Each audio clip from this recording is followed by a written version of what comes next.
Hi, I'm Brian Lord, your host of the Beyond Speaking podcast, and today we have on Michelle Singletary. Michelle is a nationally syndicated personal finance columnist for the Washington Post. Her award-winning column, The Color of Money, is carried in dozens of papers across the country. Personally, we are big fans of her at Premier. We have our own event series for our employees called Premier University.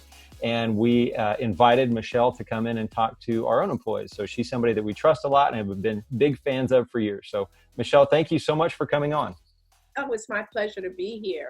Wish I could be there in person. I know. Well, you're a lot of fun to have in person, which a lot of times sometimes people think, well, I don't know if a personal finance person can be that fun, but Michelle Singletary definitely is that. So thanks for coming on. So the two big things that we want to talk about. So right now we're recording this in April of 2020, and the coronavirus and its effects on everyone are on the top of everyone's mind.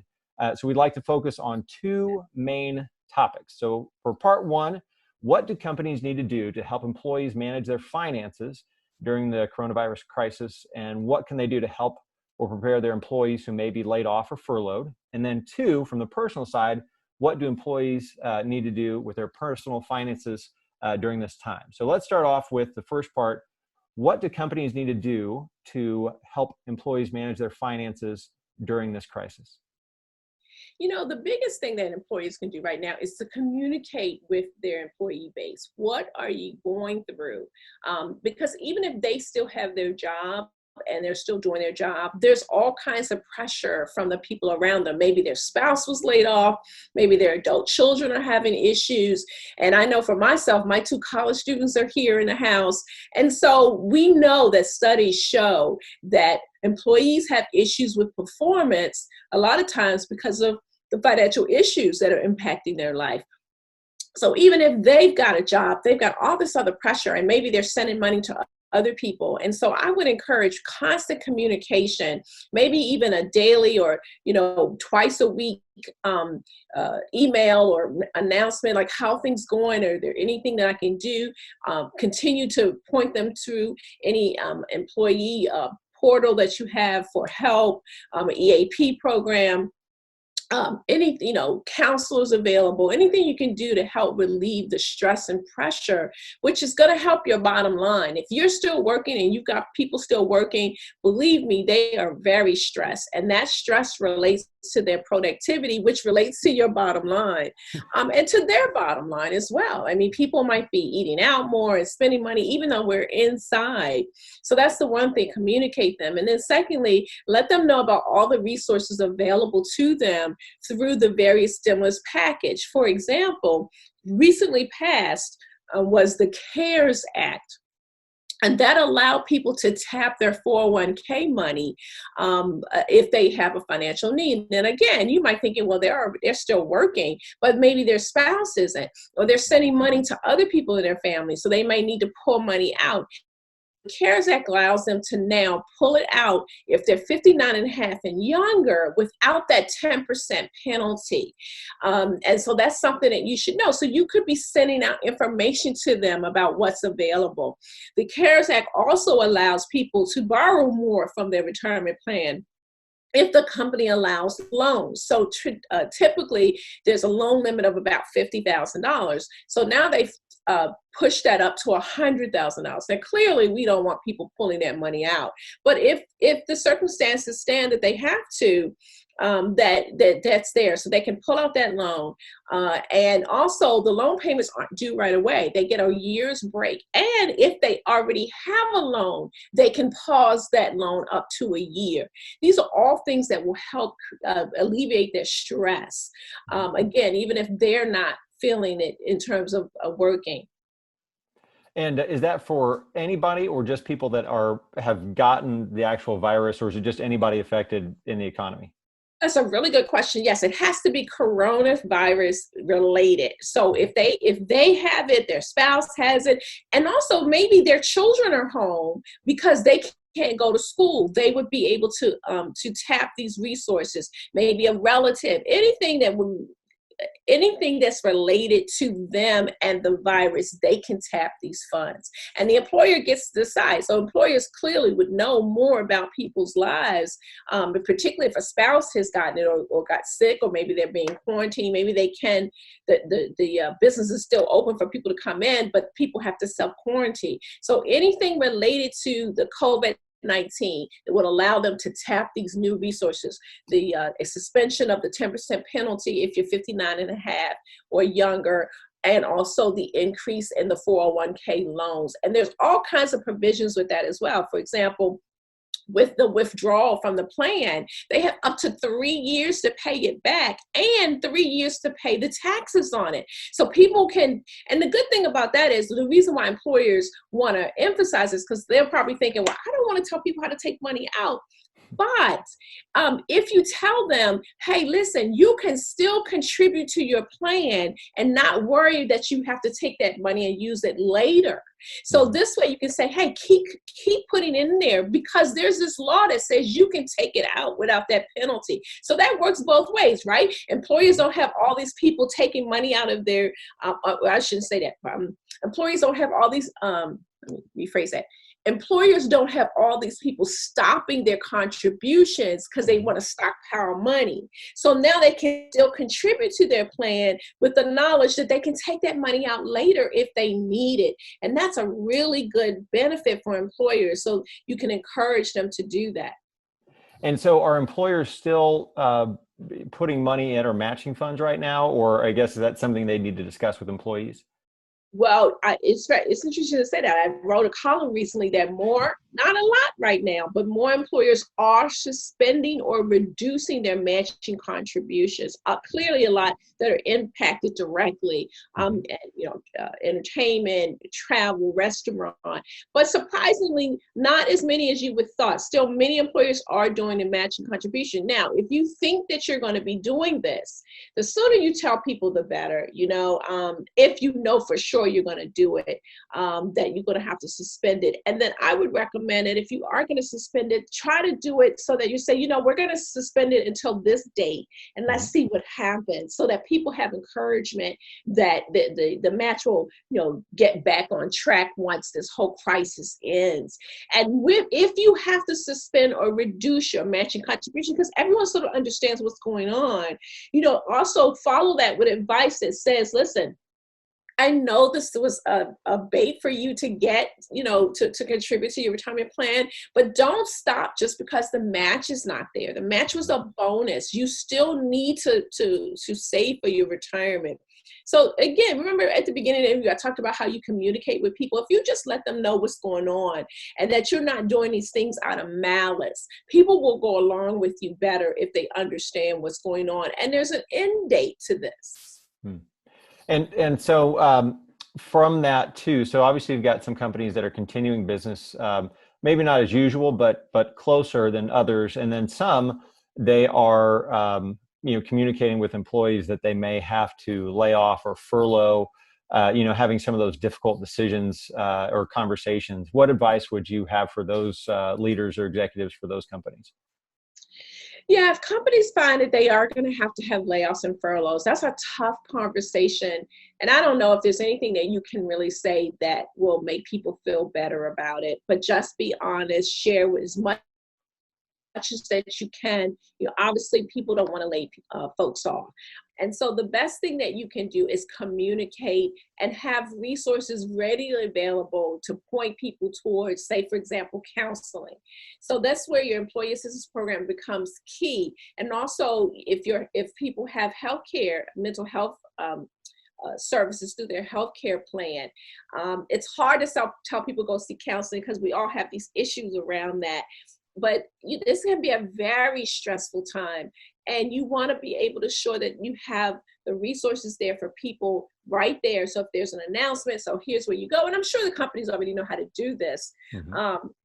but you also want to have community resources. Where can they go to, you hate to say this, but food banks and social services and all kinds of, just have the list and stuff ready there, ready for them. Especially if you have a lot of people who are lower income, their salaries would already be tough to make a living with what they had. Communication is just so key, and compassionate communication. Don't just send a memo, talk to your managers, have them have conversations with people one-on-one. It's much easier on the employee, maybe not the person giving the information, to say, we got to shut down. I'm so sorry. Here's some things that I can, help you with, some resources, both from the company's point of view and the community point of view. Now, from the second big side of this is employees or providers or whoever it might be, within from themselves, for their families. What advice would you give for them from the personal finance perspective?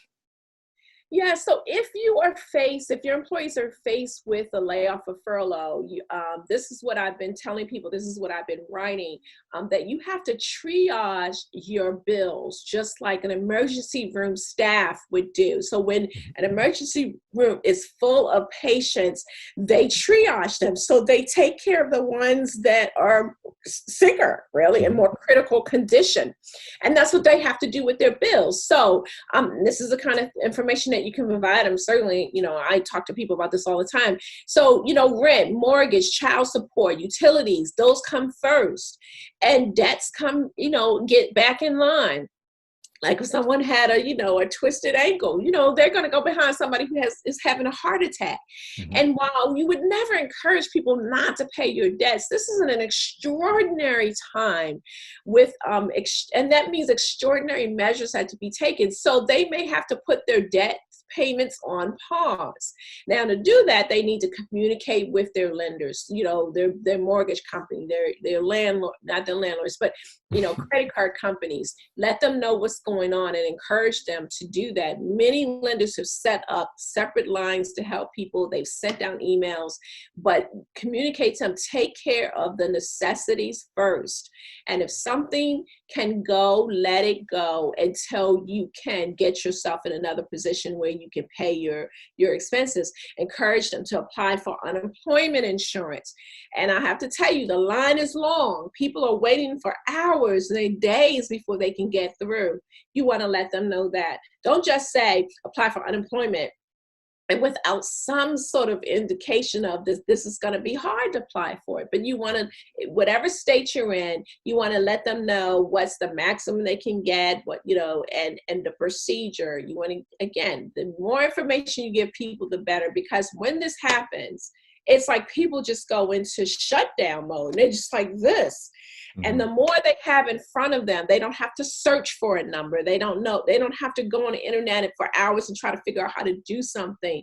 The better it is, because hopefully these jobs will come back. And you want people to come back knowing that when they left, you were as compassionate as possible. And you also gave them enough information to help them weather this storm.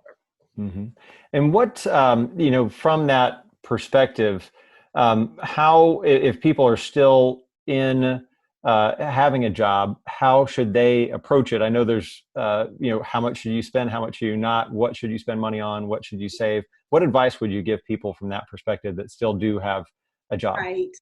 I have one phrase for you right now. This applies to everybody. Cash is king. So if you still are working and you're paying your people, encourage them to save. Because we don't know what's happening. Those industries that are doing okay and still like you and I can work from home, we don't know what's going to happen in 6 months. And it might be that it changes, it upends it. So right now, if you never had that emergency fund, now is the time to have it, because you have hopefully reduced expenses. If you're working from home, you're not commuting, you're not paying for parking, you're not eating lunch out. So this is the time to build that emergency fund, that 3 to 6 months emergency fund. I encourage people to have something called a life happens fund for when things in life happen. So you might not be driving around as much, but your kids are home breaking up stuff. Like in my house, they had the lights on all the time. It's like, cut my lights out. I'm running behind them, cutting lights out. But my electricity bill is going to be through the roof for this time period. More kids they're on the internet and all those expenses. And you might be renting more movies, and even though restaurants have closed, many are doing takeouts. You might just be so stressed that you're ordering out actually even more than when we weren't in this crisis. Because I know we are in our house because when I finish working, I'm exhausted, a little depressed, and I'm just like, I'm just gonna go ahead and order that burger. But you want to pause on that. You want to make sure. So triage your bills, pay what's necessary. Build up those emergency funds now that you don't have all those expenses, because your kids aren't out. They aren't doing sports activities and all the things that you have to pay for that. Let that money roll into a bank account, right? And put it to the side, because you just don't know what's going to happen in the end. We pray and hope that people won't lose their jobs. So you plan for the best in it, what is it? You hope for the best and plan for the worst. Yeah. And so that's what you want to do right now. And then, also, this is a little past the whole, work and employee, but just if you got extra, help other people. Maybe some coworkers, maybe their spouse is laid off. And maybe you can help them, even like buy groceries or send groceries over to them. We are all in this together. And I think companies should encourage their employees to be as generous as they can afford to be. Because that will, the key, I figure, if I'm an employer, I want people who are as stress-free as possible. And anything that I can do to help them means more for me and my company. If you just want to look at the bottom line, happy employees, less stress employees, it directly impacts your bottom line. Mm-hmm. And what about saving for other things like college? I know you mentioned retirement a little bit, but like I've got 4 kids. And so that's one of the things that we always try to do. What advice would you give for people for some of those things beyond an emergency fund right now? If you're still working and you still have your regular income and it doesn't look like there's going to be any layoffs or furlough, then continue funding those things. Continue funding your retirement plan. In fact, if a match is taken away, put more in to make up for that match. Mm-hmm. If you're saving for your kids' college fund, continue to do that.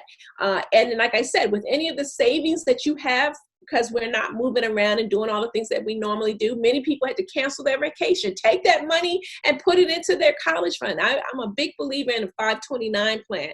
I had one for each of my children, and they have all gone to college or are going to college currently with no debt. They don't have debt, and we don't have debt for them because we practice this.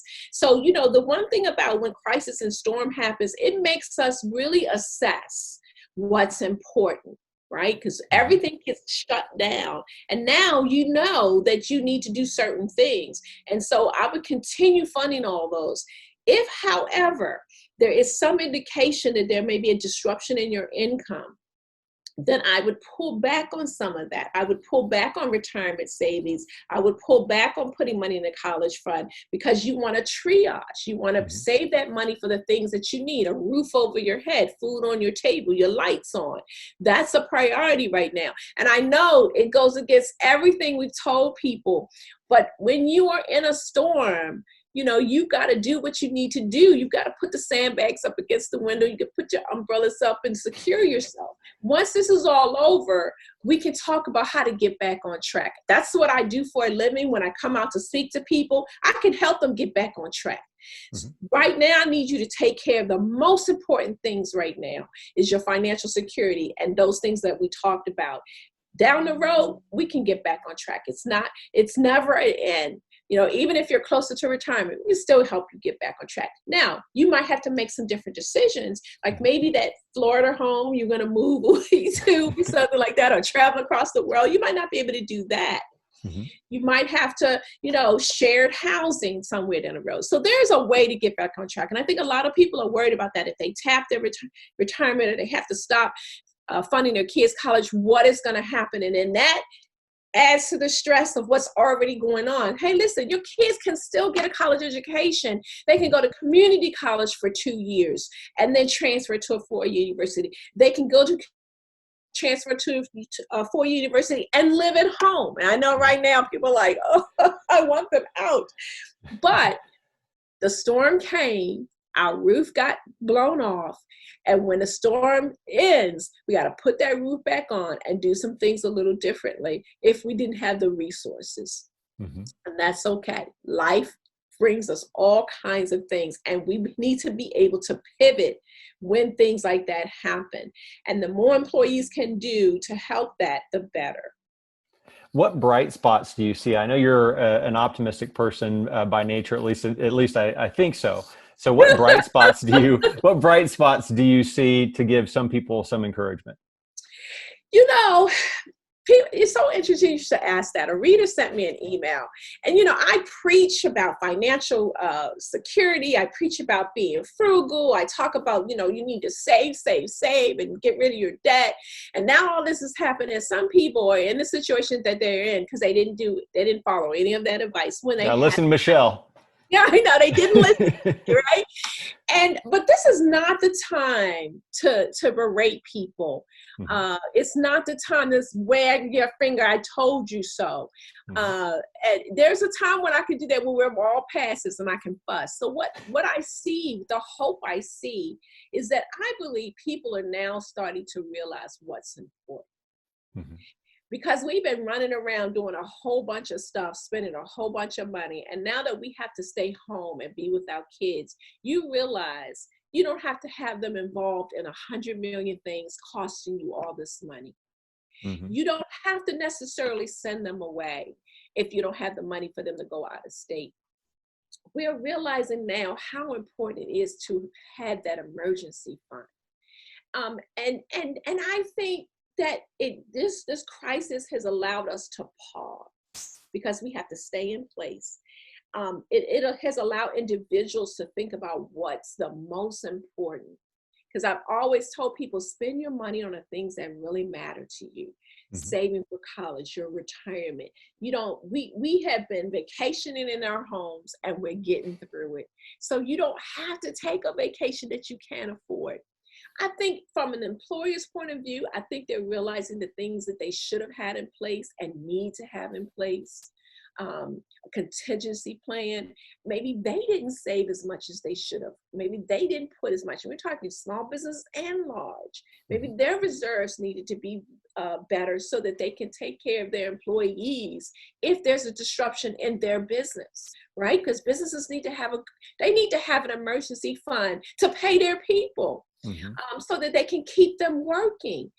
Because listen, they know better than I how much it costs to replace people, right? And so if people have been laid off and furloughed and they go find another job, now you've got to replace those people and you have a brain drain, right? Right.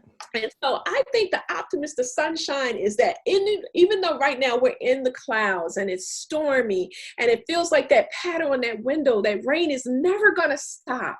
We know that it will.